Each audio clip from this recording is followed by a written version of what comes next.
ఐటీలో ఎంట్రీ కావాలా? Trainee software engineer గా అజా కోడింగ్ ట్యూటర్ లో 2 వీక్స్ ట్రయల్ పీరియడ్ లో వెంటనే చేరండి. నమస్కారం డాక్టర్ శ్రీయాచార్య అనంతకృష్ణ స్వామి గారు. నమస్కారం. సో సబ్జెక్ట్ సంబంధించి నేను కొత్తగా గొప్పగా మాట్లాడాల్సిందేం లేదు. కీప్ లెర్నింగ్ ప్రాసెస్ అనమాట. ప్రతి ఒక్కరూ నేర్చుకుంటున్నారు. స్టిల్ ఆ డిమాండ్ అలానే ఉంది. అందుకే క్లాసెస్ అడుగుతూ ఉన్నారు. ఓకేనా, ఎప్పుడుండే అవకాశం ఉంటుంది? మనకి ఇప్పుడు 2024 డిసెంబర్, ఇప్పుడు స్టార్టింగ్ మనకి 22 తారీఖు మనకి డిసెంబర్ స్పెషల్ క్లాస్ ఉందండి.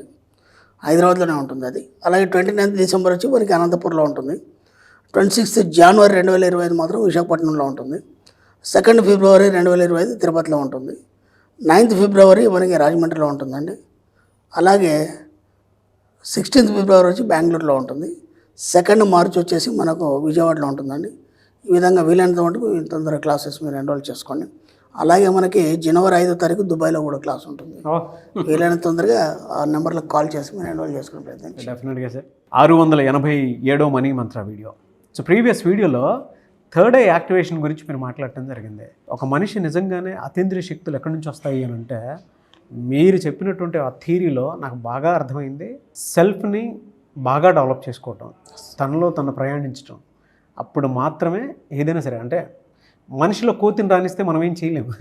కోతిని రానియకుండా తన్ని తను కనుక డీల్ చేసుకోగలిగితే థర్డ్ ఐ యాక్టివేట్ అవుతుంది అని చెప్పేసి చెప్పడానికి త్రూ మెడిటేషన్ సాధ్యం. అదే వెరీ పవర్ఫుల్ వీడియో. అదే 687వ మనీ మంత్ర వీడియోలో ఏం చెప్తున్నారు? మన కాన్సెప్ట్ ఏంటంటే, ఎవరు కూడా ఆర్థికంగా ఇబ్బందులు పడి చావడానికి లేదు. ఓకే, ఆదిశంకరాచార్యులు గారి యొక్క ఆలోచన ఏంటంటే, ఎవరు కూడా ఆకలికి చావడానికి లేదు. అందుకే అన్నపూర్ణ దగ్గర వెళ్ళేసి అన్నపూర్ణ అష్టకం చదివాడు ఆయన. దాంట్లో నాకు అన్నింటికంటే ఒక 2 లైన్లు బాగా నచ్చినాయి. అదేంటంటే, జ్ఞాన వైరాగ్య సిద్ధ్యార్థం భిక్షాం దేహిచ పార్వతి. ఇక్కడ ఆయన అన్నం అడగలేదు. బాగా గుర్తుంటుంది. అన్నపూర్ణ అంటే ఏదైనా ఇచ్చేది కదా ఆమె. అక్కడ అన్నం అడగలేదు ఆయన. జ్ఞాన వైరాగ్య సిద్ధ్యార్థం భిక్షాం దేహిచ పార్వతి.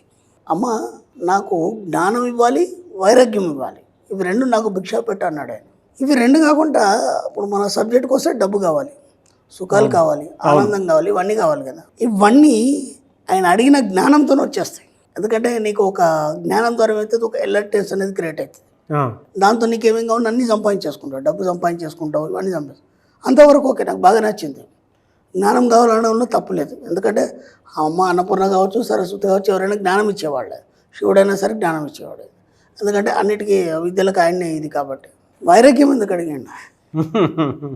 అన్నీ సంపాదించేసావు, అన్నీ చేసావు, లేకపోతే నీకు జ్ఞానం సంపాదించేసావు, జ్ఞానం కాగానే ఏమంటే వైరాగ్యం ఎందుకు అడిగాడు ఆయన అనే దాని మీద నేను చాలా లోతుగా పరిశీలించాల్సి వచ్చింది.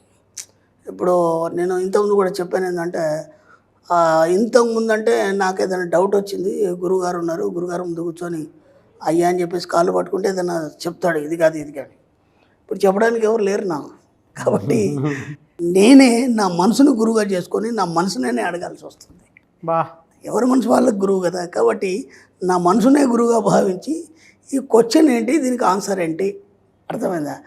ఇక్కడ మన సబ్జెక్ట్లో ఒక వర్డ్ చెప్పబడింది. నీకు ఒక సమస్య వచ్చింది, లేదా ఒక కష్టం వచ్చింది, ఒక బాధ వచ్చింది, లేదా దాదాపు నీకు తెలిసిన వయసు నుంచి ఇప్పటి వరకు నువ్వు కష్టపడుతూనే ఉన్నావు. ఎన్ని ప్రయత్నాలు చేసినా నీ లైఫ్ అనేది సెట్ అవుతలేదు. అవును, ఓకేనా? దానికి నీకు తెలిసినటువంటి ఒక జ్యోతిషుడి దగ్గర పోయినావు, లేదంటే ఒక దేవుడికి మొక్కు జరిగించినావు, లేదంటే ఒక గురువు దగ్గర పోయినావు, ఇవన్నీ చేసినావు. అయినా నీ లైఫ్ సెట్ అవ్వట్లేదు, అయినా ఆ సమస్యకు పరిష్కారం దొరకట్లేదు. అలాంటప్పుడు ఇక్కడ మన సబ్జెక్ట్ ఏం చెప్తుందంటే, నీ లైఫ్ ఎంతకు సెట్ అయ్యట్లేదు, నీకు ఏం అర్థం కావట్లేదు, ఎక్కడ దారి దొరకట్లేదు. అలాంటప్పుడు నీ సుప్త చేతన సహాయం తీసుకోమని చెప్తుంది మన సబ్జెక్ట్. ఎంత అద్భుతంగా ఉంది. మనం ఏమనుకుంటాం, ఇక నన్ను కాపాడేవాడు ఎవడు లేడా, నా వెనకాల ఎవడు లేడా, నన్ను ఎవడు కాపాడుతాడు, ఇన్ని చేసినా ఫలితం లేదే, ఎన్ని చేసినా ఫెయిల్ అయిపోతుంది. ఒక నీరసం నిస్సత్తుతో ఆత్మహత్య ప్రయత్నాలు దాకా వెళ్ళిపోయిన వాళ్ళు చాలామంది ఉంటారు. అలాంటి సమయంలో ఏం చెప్తాడంటే, నీకు ఎలాంటి అర్థం కాని పరిస్థితుల్లో నీ సుప్త చేతన సహాయం తీసుకోమని చెప్పాడు. ఇప్పుడు నేను అదే చేశాను. నా గురువు ఎవరు? నా సుప్త చేతనాత్మక మనస్సు. నా మనసును నేను గురువు చేసుకొని అడిగినప్పుడు నాకు ఆలోచన వచ్చింది. ఎంత అద్భుతంగా అడిగాడు ఆయన. ఎందుకంటే మామూలు కాదు. ఆదిగ శంకరాచార్యుడు వైరాగ్యం ఎందుకు అడిగాడు, నాకు అక్కడ పాయింట్ అది కావాలి. దాన్ని 2-3 రోజులు నేను పడుకునేప్పుడు ఆలోచిస్తున్నాను, దీనికి నాకు ఆన్సర్ కావాలి. ఎంత చక్కగా చెప్పాడంటే ఆయన. ఎందుకు వైరాగ్యం అడిగాడంటే, జ్ఞానం ద్వారా డబ్బు సంపాదించావు, డబ్బు లేనంత మటుకు డబ్బు గురించి ఆలోచిస్తూ ఉన్నాం. అర్థమైందా? ఆకలి అయినంత మటుకు అన్నం గురించి ఆలోచిస్తాం. ఇప్పుడు మనకు లంచ్ టైం అయింది, విపరీతం ఆకలి అవుతుంది, మా పంచ పరమాణాలన్నీ పెట్టేసాం మనం, పంచపక్ష పరమాణాలన్నీ హాయిగా తృప్తిగా తిన్నాం. ఎమ్మటే 10 నిమిషాల తర్వాత మళ్ళీ పెడతా అంటే తింటావా? తినలేవు. అంటే దాని గురించి ఆలోచన లేదు. రాత్రి వరకు తిండి గురించి ఆలోచన. డబ్బు లేదు కాబట్టి డబ్బు గురించి ఆలోచిస్తున్నాం. పుష్కలంగా డబ్బు వచ్చేస్తుంది, అయిపోయింది, డబ్బు గురించి ఆలోచన లేదు. సుఖాల గురించి, ఈ డబ్బు ద్వారా అన్ని సుఖాలు పొందొచ్చు నువ్వు. ఈ డబ్బు ద్వారా అన్ని సుఖాలు పొందొచ్చు, దాదాపు పొందొచ్చు, 99% పొందొచ్చు. ఓకేనా? ఇప్పుడు ఇక్కడ డబ్బు వచ్చేసింది, నీ ఆకలి తీరింది, దేనికోసం నువ్వు అరులు చాచే అవసరం లేదు. ఇక్కడ నువ్వు చక్రవర్తి వై కూర్చున్నావు. నీ రాజ్యంలో ఎలాంటి లోటు లేకుండా అన్ని సంపూర్ణంగా ఉన్నాయి. ఇంకా నీకు కావాల్సింది ఏమీ లేదు. అప్పుడు ఏమైపోతుందంటే నీ మనసు శూన్యతను చెందుతుంది. నీ మనసు ఎప్పుడైతే శూన్యతను చెందుతుందో దట్స్ కాల్డ్ వైరాగ్యం. వైరాగ్యం ఎందుకు అడిగిందంటే మీకు అర్థం కాలేదు. వైరాగ్యం రావాలంటే ముందు ఇవన్నీ రావాలి. ఇది లాజిక్. అర్థమైందా?